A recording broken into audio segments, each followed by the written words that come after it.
Cousins how I finish off letters. Cousin's second tour of Iraq got him stressing.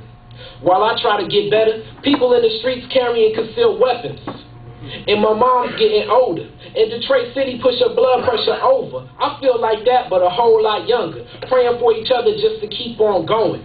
While my brother on his knuckles, he blew his bail out, now he looking for a hustle. 100K in a year gets spent like nothing.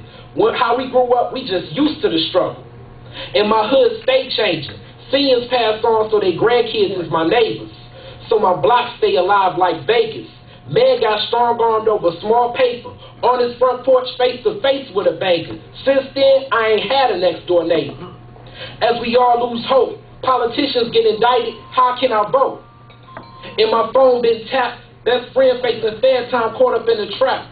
And he just had a son, so we talk about that and avoid conversations that newspapers said. As I listen to the music, I don't even get the same feeling when I do it. More I know the business, I wish I was clueless. About to be 30 and it all feel useless. But I hear the rhythm playing and I see the reality of my grandma singing. And I hear the rhythm playing and I see the reality of my grandma singing. Asking God for less while thanking God for more. Reality's the same, a couple bucks away from poor. The more that I get, the more I gotta pay for. Ask me for help, situation like yours. I ain't never had nothing. I'm afraid of success. That's a different thing to stomach. Put my heart in an art that nobody respect. When I tell you I'm a rapper, then you see me for less. Own family think I'm wasting time I don't got left. So I think about survival as I dream success. While I script out lyrics and search for the God in the next man's spirit. Planning for my godson that's still an infant. Born on my birthday, his life gonna be different. Look into the future with dreams of fulfillment. While I got used to just living how I'm living like.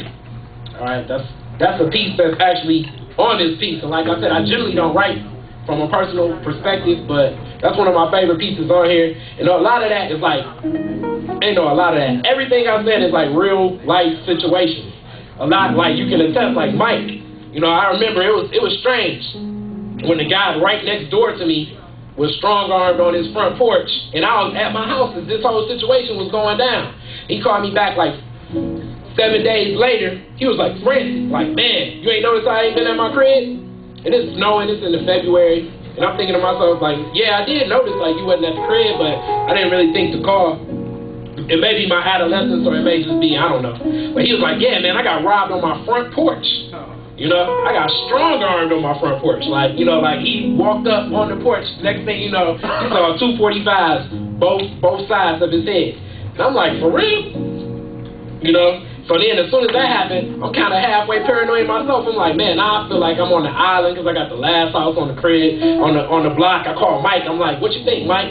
He was like, I don't know, man. You know, you've been over here longer. You from the neighborhood. It may not be nothing big, you know. But I never heard this dude that lived next to me for like 3-4 years as scared as he sounded when he called me. He was like frantic, panic, you know, like grown man. Jimmy like gotta be like 45, old school dude, you know. He had a couple pistols in his house, you know. He drink and smoke, you know, hang with people in the street. So I felt like, I'm not necessarily saying that made him tougher, but I just never felt like this dude was frantically, he scared me by telling me the whole story and reliving it. He was like, I can't even watch The Wire no more. I can't watch guns, you know. I had to take all the guns that my daughter had, like water guns, and throw them away, you know. And I mean, you laughing, but I'm serious. This dude was like scared to death after that whole situation. So, you know, that was one of them situations that it's just like, you know, some stuff happens and they say truth is stranger than fiction. Because just yesterday, and this is like, and it's as strange as this sounds, I'm